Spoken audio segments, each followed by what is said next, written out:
And good morning, everyone across the Pacific Division. Welcome back to Session 7 of our Web EOC and Gov Talks Readiness series. Today, we're going to be listening to some more subject matter experts, but this time, they're some of our government operations partners. One is Valerie from the State of California Department of Social Services. I've worked with Tim many times at the State Operations Center in Sacramento. And our second is from Santa Cruz County Office of Response, Recovery, and Resilience. She is the lead of the Care and Shelter Team, Georgia Bowie from Santa Cruz County. Welcome, Georgia. Thank you so much for being here to the both of you. We're bringing in a slide that Brianna Taylor shared with us last week, and it was based on the best practices for gathering information. But before we move forward, I'm going to ask if everyone can mute themselves except for our subject matter experts today and turn off your cameras just to preserve bandwidth. Thank you so much. So as Brianna taught us last week, some best practices for gathering information also relate to the listen, think, communicate mantra that we've been revisiting throughout this series. So Brianna's first tip was to show up, listen. Next was be curious, ask questions. Next was validate and communicate. And Vicki, if you don't mind, I'm going to ask you, there you go, perfect. So how does this go back to our listen, think, communicate mantra? Well, showing up and listening, that covers the listening part of it. Be curious, ask questions, and validate.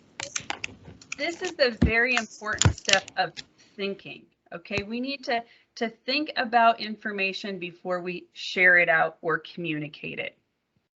So thank you, Brianna, for sharing that with us last week. It was a great slide. So this is another slide that is common from last week, but we're going to look at it in a different way. Last week, we talked about the situational awareness that we gather from our partners and share back with our Red Cross disaster relief operation so they can make decisions based on that information. Today, we're going to talk about what information we gather from the disaster relief operation to share with our partners so they can effectively and efficiently deliver services and collaborate with us to satisfy any unmet needs.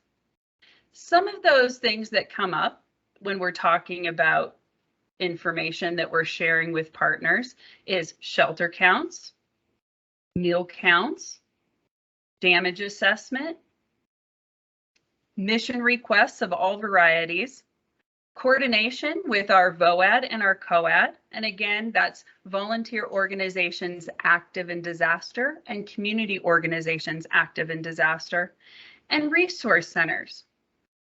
Those are just some of my ideas, but we're really going to go and listen to our subject matter experts and hear what they have to say and what information they're actually looking for and what makes a difference to them in decision making. So as we're talking to our subject matter experts today, listen, think, and understand how it's best to communicate the information they need to make decisions. They're going to share those tools with us today. So I'm going to pass it over to Megan, and she's going to facilitate the Q&A part of this exercise.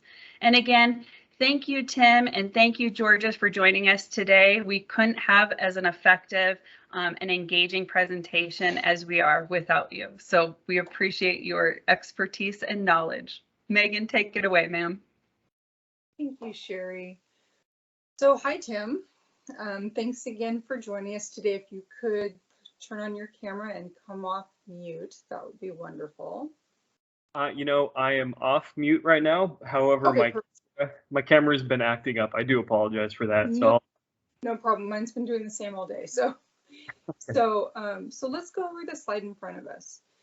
What information is the Mass Care Task Force, State of California, looking to gather from Red Cross within the first 24 hours of activation? And why is that information useful for the task force or state to have? Yeah, exactly. This is a fantastic question. Within the first 24 hours, that's honestly some of the most crucial hours during a response. And at the State Operations Center in Sacramento, we're really kind of dependent on the field to really understand what's happening out there. Some of these key points that we shared, the shelters, the status of the shelter, whether they're open, standby, contingency, any deployed assets, feeding capabilities, unmet needs. It's really going to set the tone for the first several hours and 24 hours and ongoing, just really understanding what's happening out in the field, how many people are actually being impacted by the event, if there are a lot of individuals at these shelters. So it's very crucial to have this information, but I think more importantly, having accurate information. Because if we're receiving information that may not necessarily be, and I don't want to say accurate, but if you receive information at hour 2, that information may not be as accurate at hour 5 and hour 10. So having a constant stream of communication and re-solidifying, the information that we received 2 hours ago, is it still accurate? Has it changed? For example, let's say there's a fire and the fire line is encroaching on, a shelter that we have open. Is that shelter in a safe area? Do we have to consider evacuating that shelter and moving out maybe a little bit further? So there's a lot of different factors that play into your first 24 hours. And I think communication and ensuring that you're receiving accurate information is extremely important. Wonderful. Thank you for that. So if we could, what things we're going to consider and where to source the situational awareness so we can share that back with our county, local, and state partners. Here are some of the tools. So you want to think about where you should source the data and then who you need to share that information with. As Tim said, especially those early hours, things are really changing quickly. It's very dynamic. What was true 2 hours ago may no longer be true now. So keeping that communication flow going, making sure you double check that everything is correct and that you're quashing any rumors that come up along the way. Anything else? Are there any other tools that you can think of that you could enter in the chat that could be other sources of situational awareness that are not listed here? If you think of anything, go ahead and pop it in the chat. And then moving on to Georgia, if you could come off mute and turn your camera on if you can, that would be wonderful. Hello. Hello, Georgia. Thank you so much for joining us today. So what information is Santa Cruz County Emergency Management looking to gather from the Red Cross within the first 24 hours of an incident starting? And why is that information useful for the county to have? Well, thank you so much for inviting me here. And I can't tell you how much I appreciate the Red Cross folks in our region and the assistance that they provide, because we're trying to work very closely with them. And so the way in which we work together is evolving, and it's coming along marvelously, because what we look to initially to Red Cross is to understand their capacity. We're talking about staffing, sites, and supplies. So regarding staffing, we've got both situations where sometimes we will open the shelter or sometimes they will open the shelter.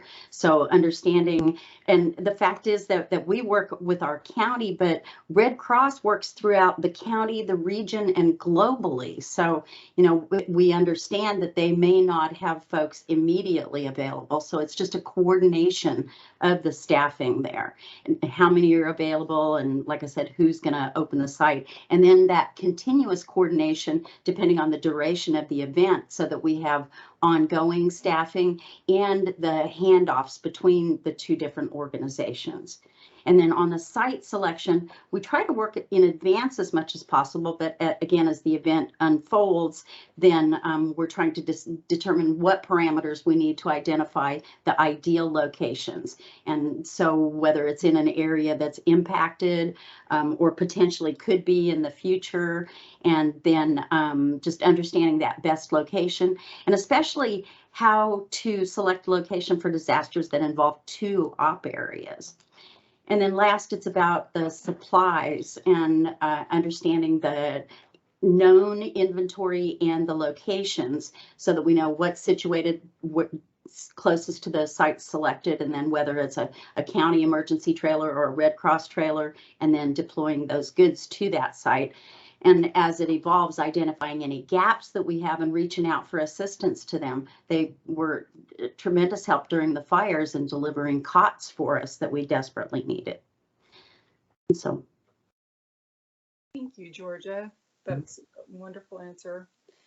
So moving on, we're going to consider the source of situational awareness again, and look through that same list, and then try to figure out what other things that you might want to add. When organizing the information you're going to share with partners, please keep all that situational awareness, all those tools in mind, because you may need one tool for one thing, another tool for something else.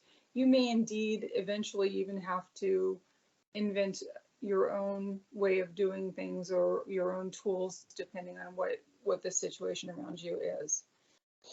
So go ahead and pop some suggestions on gaining reliable situational awareness in the chat. I saw Stephanie put a really good one about using social media once it's validated to gather information. Again, social media is a double-edged sword. It can provide great information, and it can provide terrible information. So you have to really drill down and make sure that you're confirming anything before you're sharing it on. And then go ahead and go forward one. So how do we share situational awareness with partners? Now we understand what they want to know in the first 24 hours. Georgia and Tim, what's the best way for Red Cross to share information back to your team? Georgia, do you mind going first? Not at all, since I have Patsy on speed dial. She is fabulous. All of the Red Cross folks in our area are fabulous about responding. Typically, we do work a lot during emergencies with phone communication, but they respond to emails just as quickly. So as long as we connect with the right people, that's key. And I think that goes back to the relationship building at the territory level too, and working with Georgia over the past couple of years and getting to know her really has made a difference when things have happened, to be able to reach out, to make that communication flow faster so that we can provide better service faster to our clients is what it's all about. Now I'm going to turn it over to Tim. Tim, how is information best shared back to the task force at the state level? Yeah, so when we have the task force activated, we normally have a Red Cross representative embedded within the task force. The easiest way to communicate is when we're in the same room is just speaking to each other and sharing that information, because that's the quickest way to do it. But also I do enjoy having things written out as well, because when you have a ton of different things going on, spoken or verbal information may get lost, if you hear one person talking and your attention goes elsewhere. So I really do enjoy having things in email and written out. I think that's the best way to do it. That way you have some sort of historical time-stamped, you know, version of the information. But I mean, talking face-to-face is always super beneficial too. Right. So kind of a combination of the two. Correct. Yeah. And this is Sherry. Another thing I'll throw in there is that when the task force is activated, we also have an email and we have a phone that's actually in the room, and it's open for any of the counties or any Red Cross team that's out there. They can call in and get an immediate person to speak to if there's an urgent unmet need or something that is politically sensitive that we need to get on right this moment. So we do have a phone number that people can call in. And then there's also an email for the task force. So anybody who's managing that email can share it with anybody who's working on the task force. So that's been a really useful tool for us, especially when we're first getting going and maybe not all of us have made it to the SOC. I'll start blasting emails immediately to that task force email with any type of situational awareness that I have regarding the Red Cross operations, so they can have that information as real time as possible. We do have a hand up, so I'm going to jump over. And Sue, what is your question, ma'am? My question is regarding that email and the phone. Is that something that's stationary, that's in the EOC or the SOC, or is that something that Red Cross provides? So the particular email and phone I was referring to is direct to the State Operations Center task force there.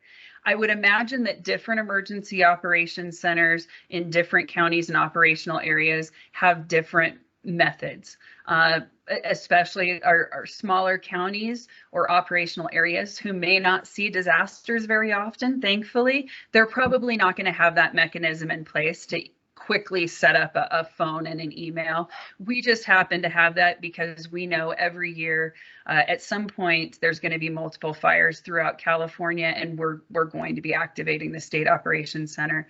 So I would say it's certainly something that's helpful. And if you had any type of influence, if you're working in an emergency operations center and can make a suggestion, especially if they're struggling with communications between shifts, especially if there's an A shift and a B shift and a lot of movement with people who are covering the seats in the emergency operations center, I would say it's a good suggestion or recommendation, and it's worked well for our task force.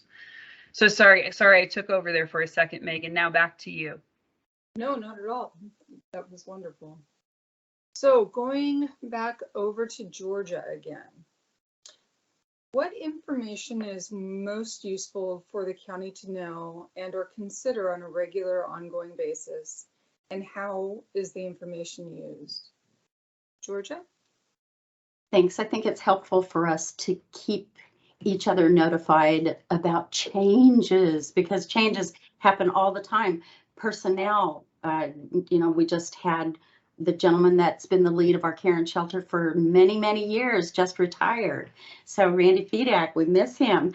And so I've been at his right hand for the past 5 years, but stepping in is definitely, a learning experience for me. So to understand those changes, not only in personnel, but also systems.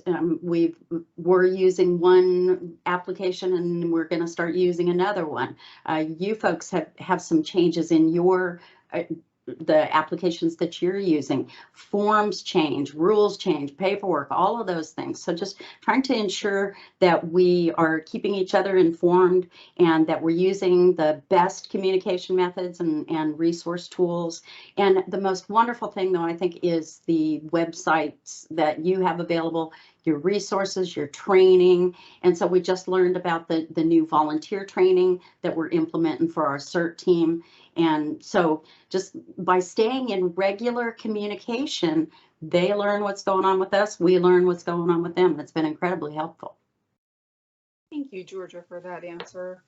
And again, we're going to keep harping on communication because it really does come down in a lot of situations to good communication, properly sourced information and data shared with our partners at the local, county, state, and federal level. So again, we're going to look at that situational awareness again, and then move along. And Tim, what information is most useful for the task force and state to consider on a regular ongoing basis, and how is this information used by the state? Yeah, so on the screen, the first bullet point is Red Cross capabilities during multiple events. So if similar to, the 2020 wildfires where 30 plus counties are responding to wildfires throughout California, it's super important for the task force to fully understand Red Cross's capabilities, whether they are, if staffing is spread thin, if they're having difficulty staffing shelters, various response levels, because our purpose at the task force is to ensure that the needs are being met on the ground. So let's say Red Cross is spread thin, we can reach out to our different agency partners that do have volunteers that can deploy into the field and assist with staffing. Also for unmet needs, it's super important for us to know too, because if there are some unmet needs that Red Cross is having difficulty procuring, or if it's just you're not having any luck going up your sort of chain, the state has their own method of procurement, and that's really important when you're trying to plan for the future and also, altering your response. So if you're working towards a goal and we quickly realize that there are unmet needs that have been constant and they haven't been able to get resolved out in the field, that's something that's super important for the task force to understand ahead of time. Exactly. And again, going back to communication about those unmet needs, to make sure that we get those services to clients in a timely manner. So again, consider where to source the situational awareness about what Tim and Georgia are talking about, where we get that information, where you look for it. If you're not sure where to look for it, who to ask. It's okay to ask. If you don't know something, it's better to ask. Make sure you get the right, correct information than sitting on something that could later down the road become a massive problem. So asking is always. I'm going to jump in here for a second, Megan, and I'm going to challenge the group. How I would like everyone to enter into chat. How do you think you would best determine if Red Cross is struggling to fill all of the staffing needs? Where's the first place you would look if you had access? And if you didn't have access, who's the first person you would call to find out where you might get an indication of that? Throw it into chat for me. We'll give everybody a minute to respond. So Aaron Fox says staffing support. Michael Turk says DPM. Sue says go to the mass care lead at the RCDRO. Mass care lead, AD of ops director, IAP. Yep, lots of great answers. I'm going to throw one out here. Oh, yes, here it is. Winner chicken dinner. Alan, you nailed it, the one I was looking for. Go to the door. Go right to the door and see how many open positions are out there and for which DRs. And that's going to give you a really good idea of if we're having a hard time filling the positions or not. I'll tell you, typically the beginning of fire season is really challenging because it's right in the middle of hurricane season where we already have a lot of workforce deployed, or they have recently been deployed and are just now coming back from a break. So thank you, Alan, for that answer. And I see a lot more are coming in. Those are all good answers. None of them are wrong. That's just a quick and easy one. If you have access, you can get an immediate answer. So Bill is asking, where do I find the door? And different regions post the open positions differently. So I don't have a one answer that fits for you on that, Bill, but I would say reach out to your workforce engagement person in your territory and find out how you keep up on what open positions are for any disasters that are out there. You can also see if they're looking nationally, divisionally, regionally, or locally to fill those positions. Deborah Smith said the director's brief often lists open positions too. Awesome. Thank you for that, Deborah. So now we can move on. Sorry for that little bit of a hijacking there, Megan.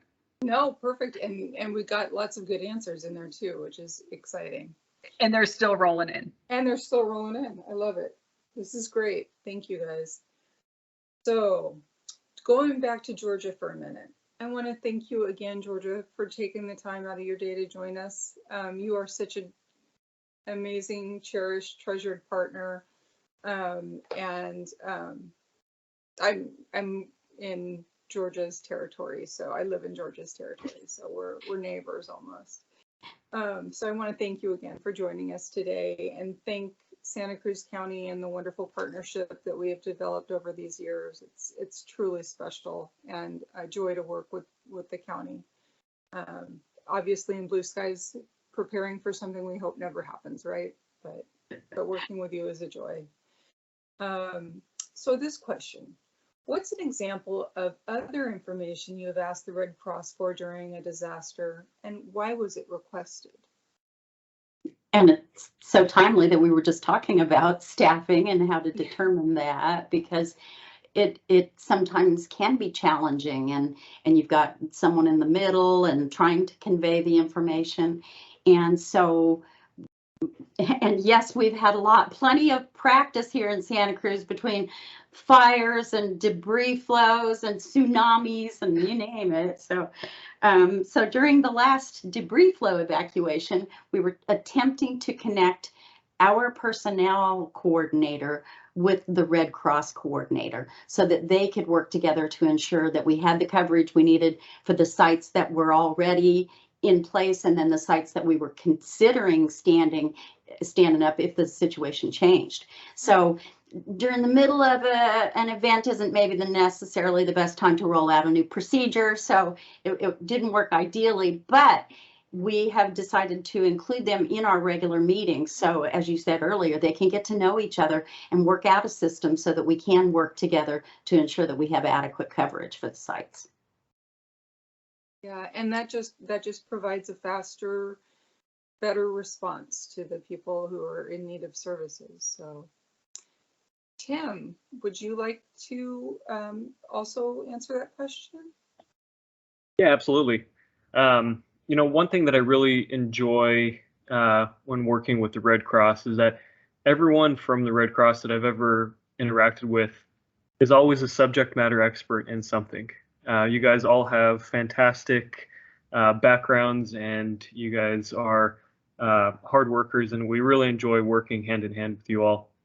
And one thing that I've done in the task force many times is just kind of roll over to the individual who's on the task force from Red Cross, just kind of asking historical background and historical information about prior events and prior disasters within the operational areas that they're from and what they're familiar with. Because again, I mean, lived experience is very valuable, and kind of using that prior experience in your future planning has proved very valuable. So that's something that I've really reached out to Red Cross, is just asking about historical sheltering and evacuation in operational areas that are currently experiencing an event. So that's something that I've really leaned on from Red Cross. Thank you. And then go ahead to 19, I think.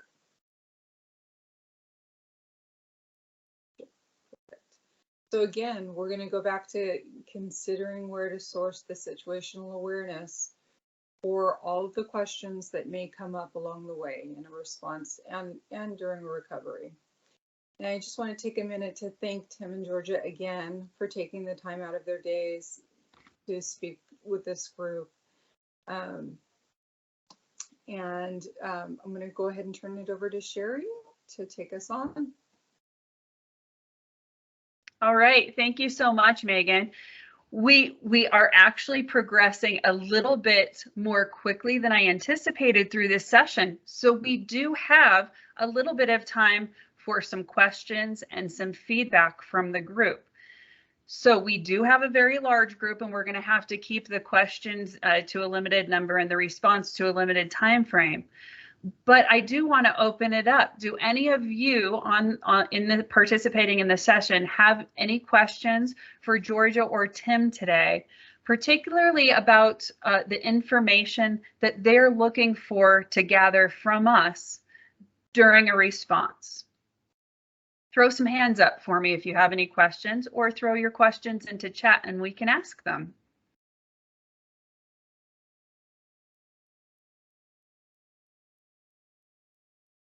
Wow. And don't be shy. It's not every day we get somebody from a county as well as the state of California on a call like this. Please don't be shy. Take this chance. I have a quick question. This is Sue Engler, and in preparation for this series, this session, I actually looked at the Santa Cruz County emergency management, and it was really helpful to look at the site because you gave so many great directions for the community about evacuations and preparedness. So I was just curious if those are things that you find that you're regularly updating as the seasons go by.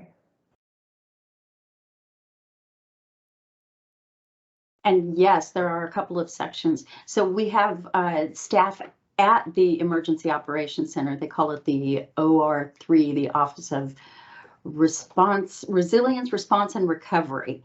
And so they are the ones who primarily maintain that. I have a regular job. I'm information security officer, but I am tasked as a disaster service worker during events. So I don't maintain that, but we do maintain our site where we collect all the information related to sheltering so that we can access the resources easily. We have a little bit of work that we're doing on paperwork because there's always that ongoing, hard copy or electronic system that we're using. So, but just ensuring that all the resources are available to all of the players has been something that's been, an ongoing effort. I hope that answered it. Thanks. Well, I found it very easy to navigate, so just wanted to give you that input. Oh, good. Thank you. I concur, Georgia. I checked it out too, and I liked it a lot. So good work. And one thing I want to bring up that Georgia touched on a lot is planning. Pre-planning, getting together, knowing the faces, becoming familiar with your local partners, your local government partners. So reach out to your DPM, see if there's opportunities for you to engage in those pre-planning conversations with your emergency managers or your community partners or your government partners, because those are the folks that you're going to see when you are assigned to that emergency operations center. We had a couple things come up in chat. Tiffany, I love it that you always bring up our pet friends because it's always something that comes up during a response. She says, are you asking about pet counts by chance? And so that's directed to Tim and to Georgia, but I'm going to let Tim respond to this one because pets are something that we often talk about in the State Operations Center and the task force. And we had some unique challenges with that last year that Tim may or may not have been a part of. But Tim, can you respond to what information you're looking for or our partners in the SOC are looking for in regards to pet information and pet care? Yeah, absolutely. So we don't necessarily report out on pet numbers. So when we submit our daily reports to our executives, we don't add in pet counts. However, it's very important to understand, if you do have pets in shelters or clients who do have pets, because that's where we can coordinate with our other agencies, whether it be Department of Food and Agriculture. So if we do have a partner with CDFA and they know of a fairgrounds that's close by, so if they are like larger animals, whether it be horses or cattle or anything like that, we can coordinate with them.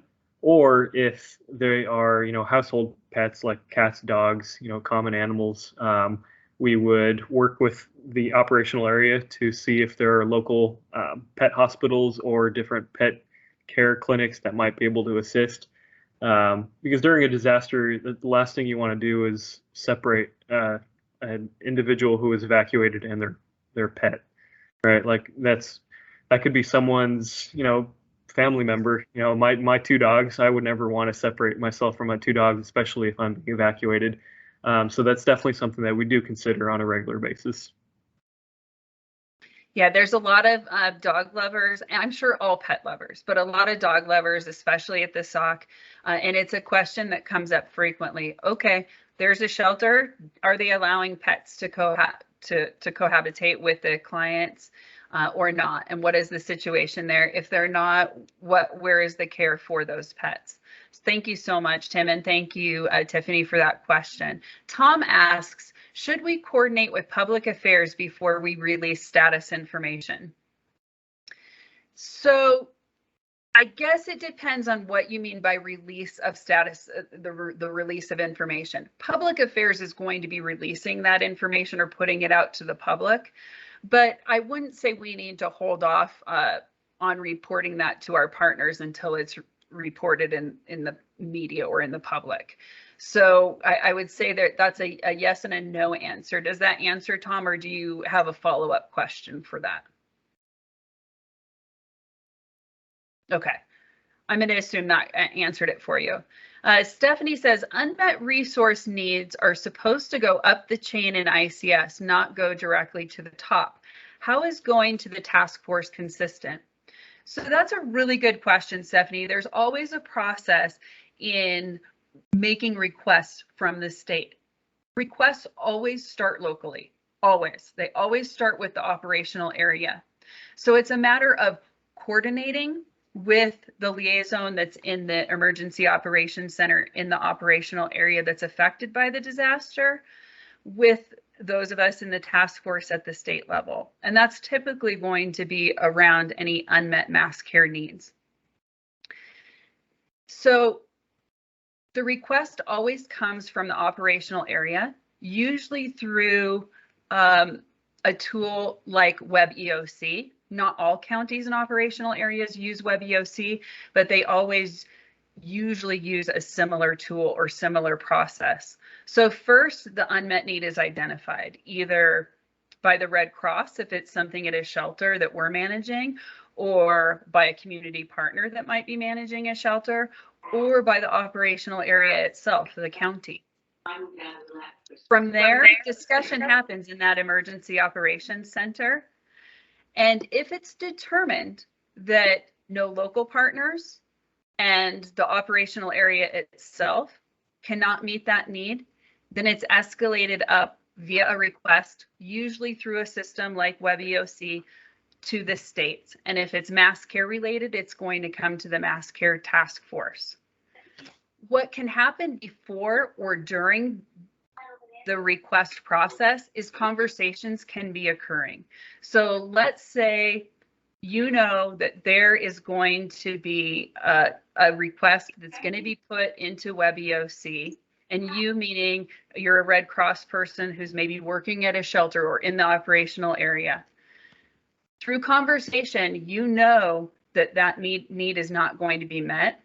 You can call me or whoever the principal representative at the State Operations Center is, or you can call the task force and say, hey, just want to give you guys a heads up. There's going to be a request coming through the Web EOC system or whatever system that's being utilized for such and such and such to meet this unmet need at this location. Can you start working it? And then what we can do is identify if we're going to need more information as the first step. So what questions do we need to ask you to find out in the field, in the operational area that we're going to need to meet that need? The second thing is we can start sourcing partners or agencies to meet that need. Even if that request hasn't fully made it up the channels through the web EOC system or whatever system is being used. So it's a matter of communication to make the response more efficient, if that makes sense. Stephanie, do you have any follow-up questions, or did that answer your question? I hear you, but I've seen it go badly awry. So I guess I just emphasize that the communication, as you just said, is really important. I just put in the chat that I once ordered shower trailers, and that order was filled 3 times. So you're absolutely right. Communication is essential because we don't want to waste resources, because that means somebody else who may need them is not getting them. So we definitely don't want that to happen. One of the tools that has been visible on our slides throughout is the mission tracker.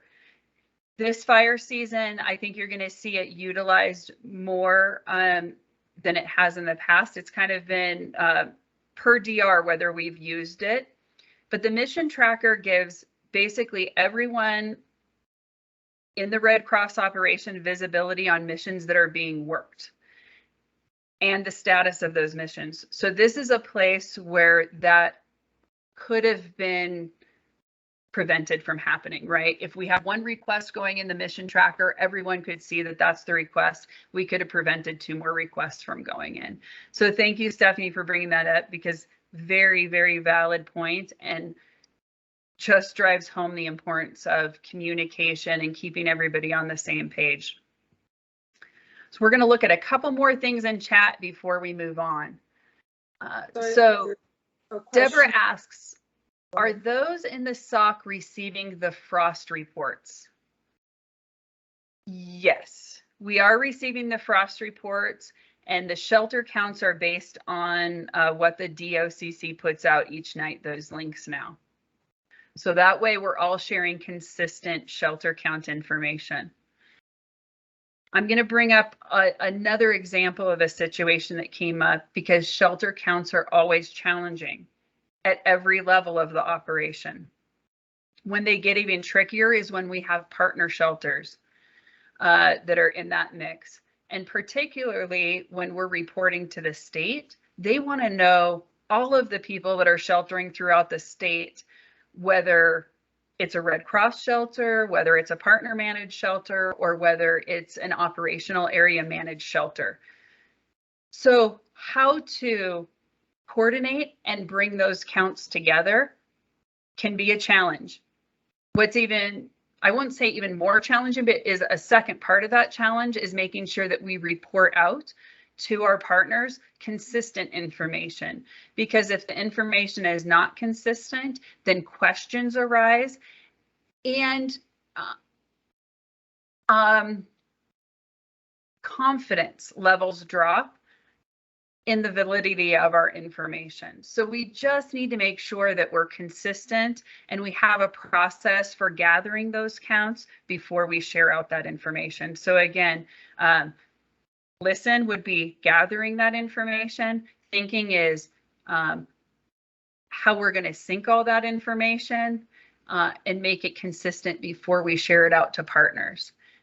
When I was in Kentucky, we had more than half of the population that was being sheltered was in state parks. The state parks, they didn't do shelter counts at midnight. We didn't have any control on that. They told us when we were getting that information, and it was at 8 a.m.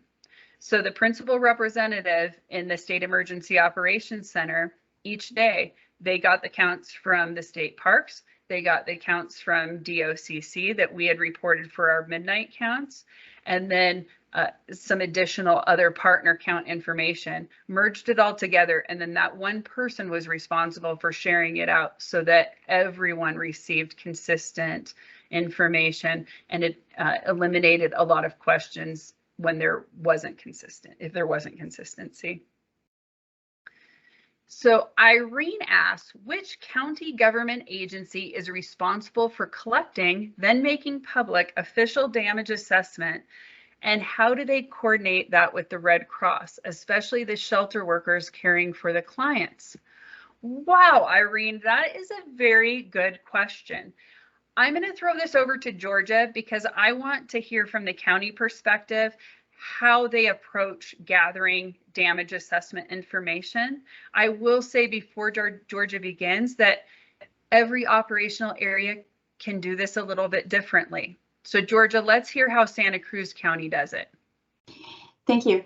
For us, and even before I had this meeting today, I checked with our public information officer, and we do not put out any information to the public until he gives the say-so on it. And so depending on whatever the event is, we gather from that department provides us with the status of either the roads, the fire, the tsunami, whatever it is, and then that information is relayed out strictly through our PIO. Is that what you were looking for? I'm sure you're muted.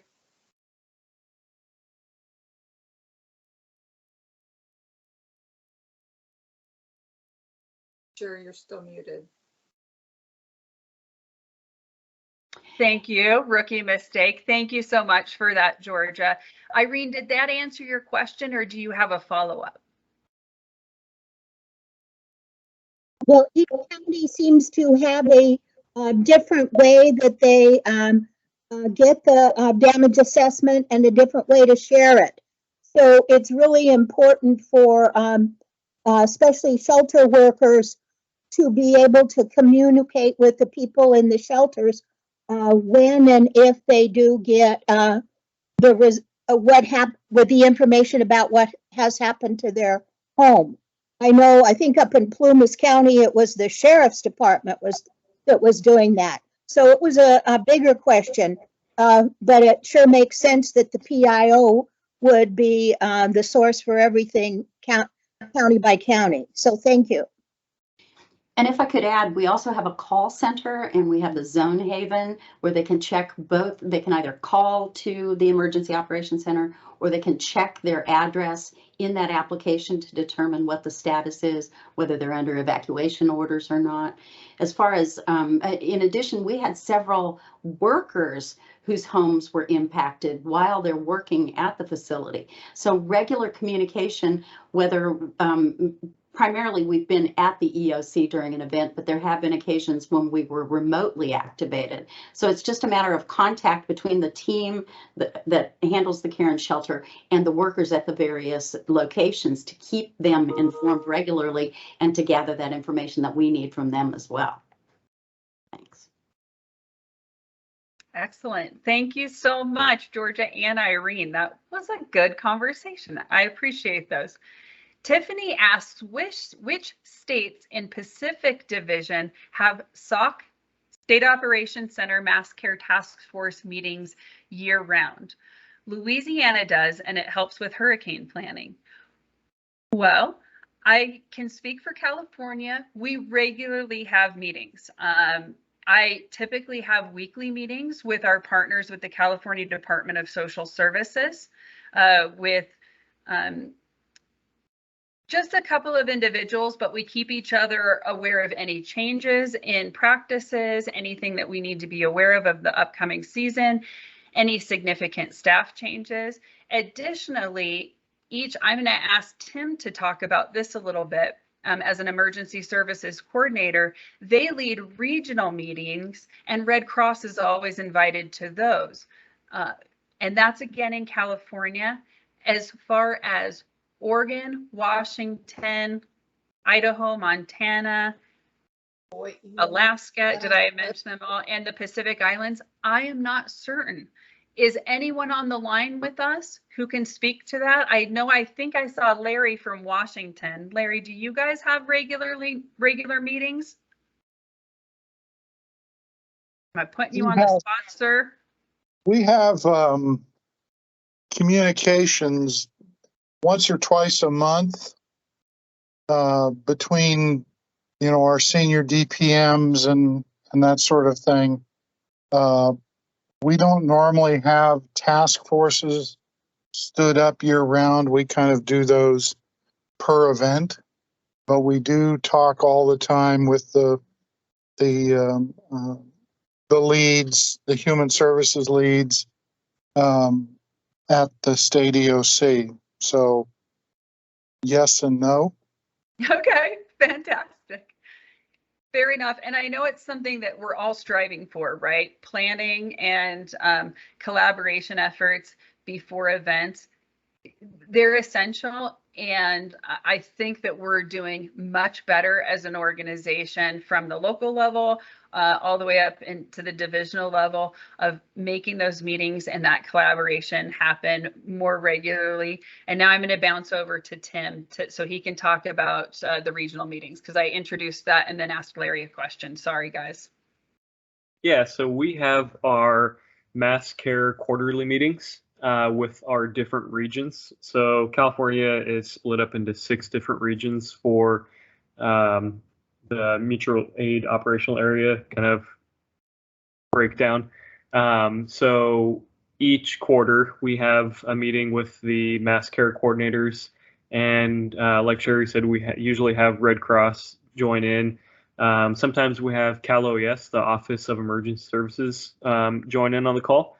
And we basically talk about various subjects around mass care and shelter, whether that be feeding, whether it be, different supplies, just various meetings. But we like to stay in touch with our partners, because that's honestly the easiest way to communicate is with someone who you already have a relationship with, versus trying to build a relationship when, someone's operational area is on fire and they're not really in the mood to build a relationship with you.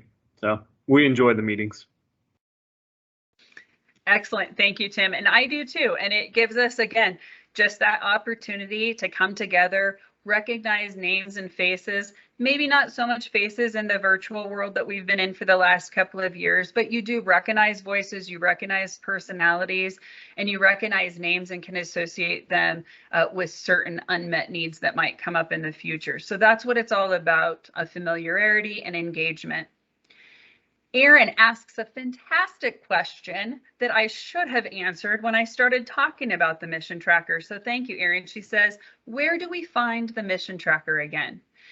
It is disaster relief operation, or DRO specific. So it should be part of the general teams channel or the external relations teams channel that's part of a disaster relief operation. So hopefully it's a tool that they will introduce you to when you take the assignment and get added to the team. Mike adds in chat, information like shelter counts should all have clear date and time, so info changes constantly. Or as info changes constantly. Exactly, Mike, you nailed it. And that's why creating a process as early as possible in the relief operation as we're doing those shelter counts is essential for us to report out consistently and the same information, because you're right, especially shelter counts change constantly. And when you're mixing in partner shelters, whether they be government or non-government, and how they run their operation can definitely impact how that information is getting to us. So we need to be the keepers of the information and manage how it's shared. Erin adds, I think it is important to tell them why we need damage assessment information. Erin, I'm going to ask you to come off mute and tell us first who the them is. I'm guessing it's government and other partners, but I want you to clarify before I answer. Yes, you're correct. I know with us for our large fires, we try to get the damage assessment, like we start asking right at the beginning of the fire, right? And don't forget, we're going to need damage assessment. But for a time, there was a challenge getting it. And then once we started telling them why we needed it for the recovery piece, and before we start giving out money and that sort of stuff, then they started working on it quicker and they would get it to us sooner. And so, I think if you tell them the why, you might have more success in getting it. And the why, the people would be like, for us, it's the fire prevention folks. It's not necessarily government folks. And so we would tell our EOC, hey, we're going to need the damage assessment. And so can you please let the fire prevention know that we're going to need that? And so they get on that right away for us. Exactly. And you brought up a really excellent point, which is it's important to know the why. It's important for our partners to know the why, and it's important for us to know the why. And that's why we had our subject matter experts, Tim and Georgia, on today, so they could share with us a little bit about the why the government partners are asking us for the information that they're asking us for, because it's not to just be a pain in our butts and ask for information. They really use that information to make decisions, just like we on the Red Cross operation gather information from them to use it and make effective and efficient decisions. So I'm going to go back to the chat. We have a few more minutes left. Do any of you use the partner portal for sharing damage assessment with government and nonprofit partners? Maria, can you come off mute for us and tell us about the partner portal you're speaking of? Through National American Red Cross. So there's a partner portal where that has RC View products that you can share damage assessment or like joint feeding operations. So you can just share that information. Oh, I think we lost Maria, or I'm having connectivity issues. Megan, can you hear Maria? Yes, I can hear Maria. Okay, good.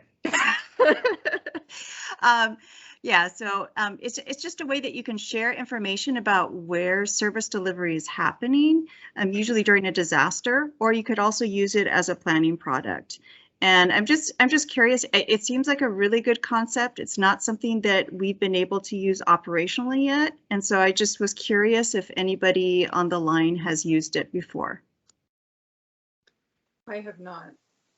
I have not used it either. I've gone directly to our damage assessment folks and asked them to share information with me, and I've gone to partners and asked them to share. Has anyone else on the call today with us shared the partner portal that Maria is referring to? Okay, well, it looks like we're gonna have to look more into that and see how we can use that tool, because I do go to RC View a lot and I do share a lot of the mapping features with our government partners and put them on the display. I have not used it for damage assessment or to share damage assessment information. So that's definitely something I'm gonna explore further. Thank you, Maria, very much. Sue says, this is a good question for best practices for sharing public-facing information. Sue, what do you mean by that? This is a good, what is the question? I think I'm missing that there in your response. Oh, thanks. My question about that is just, it's important that what we're sharing, we are allowed to share. We may have access to information that we should not be sharing, but this is valid information that people may be asking. So I think for those of us who have contacts with nonprofits or partners or whoever we're interacting with, that we are provided the appropriate means for getting the information that we're allowed to share. Very good point. We don't want to share out information, one, that hasn't been validated, two, that we're not authorized to share. I will say most situational awareness, at least at the task force working at the State Operations Center in California, we share pretty openly because that's how we can most efficiently satisfy unmet needs. What we do not share is specific client information, especially if it's medically related. We share we have a client that may be experiencing this, but not enough information to break any rules or violate their privacy beyond what they've granted us permission to share on their intake form. So thank you very much for that, Sue, because it is, again, this is part of the think of the process. We're going to listen, we're going to gather a whole lot, but we need to think about how we're going to communicate and share that information before we do. We have a new person, and this is coming from Camilla Belushian. I hope I said that right, Camilla. We have a new person, Samantha Taylor, who was just hired last month to manage the Partner Hub. Fantastic. Okay, so the Partner Hub, is that the partner portal that Maria was referring to? So the Partner Hub, we don't all have access to. Some of us do, some of us don't. It can be a very good resource, but I have not quite perfected how to utilize it most effectively when I'm working in the State Operations Center or in EOC yet, but it's definitely something we need to explore and possibly we'll touch on in another series. Probably won't make it into this series. We're down to our last minute. I want to thank everyone for participating today. I especially want to thank Tim and Georgia for taking the time out of their day to come and share with us and give us their perspective about the information that's useful for us to share with them from the Red Cross Disaster Relief Operation. I want to thank all of you for joining us, taking the time out of your day to participate, because without the engagement, this series has no purpose. So I really appreciate you all. And with that, we'll see you next week. Have a fantastic, fantastic afternoon. Enjoy your afternoon, everybody. Thank you so much. Sherry, this is Susan Toby. I've got a quick question. Oh, go ahead. I was wondering, I got on a little bit late. I didn't know if you had mentioned about the participation in the external relation work groups. I don't know. Susan, thank you. I totally forgot. I had responded to your text message and said I was going to bring it up in today's session, and then I completely forgot because I got so wrapped up in this engaging conversation. So yes, on the work group link, there's only one work group that we're actively trying to fill. All the other work groups have been filled. Okay. As we determine that we need to develop more tools, we'll be adding more work groups to that. So the one work group that's in there, if it doesn't sound interesting to you, just wait and there will be future work group opportunities. But right now there's just that one. Okay, and so we're just going, is it just like an exercise or is it working on an actual event, or what exactly is it? In most cases, it's working on an actual tool that we're using. So one of the tools that's being created is a one-pager that gives detail about everything the Red Cross does and does not do. So we can share that with our government and non-government partners, and they can get a really quick visual of what Red Cross does and does not do.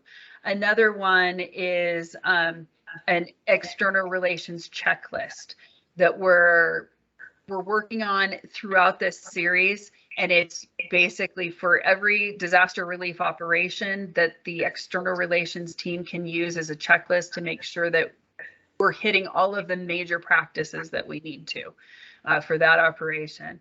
Another one is they're developing an exercise template. So we can have future sessions and different meetings that incorporate exercises, and it's an easy template to follow to set up an exercise. So if people want to do that with their team members, they can do that. So different projects and tools, but no, all for real life application. Okay, great. Thank you very much. Appreciate it. Absolutely.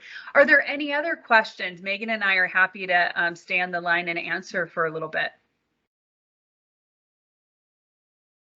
All right, guys, thank you so much. As always, I so appreciate all of the participation and engagement. Bill O'Callahan is very interested in the tools you mentioned. And in the follow-up email I send, you guys, it has links to everything that's already been developed so far. So as those tools are developed and created, they'll be added to that reference guide, and also as a link in that follow-up email to our sessions. All right. Thank you, everybody. Take care. Thank you, everybody. Have a wonderful afternoon.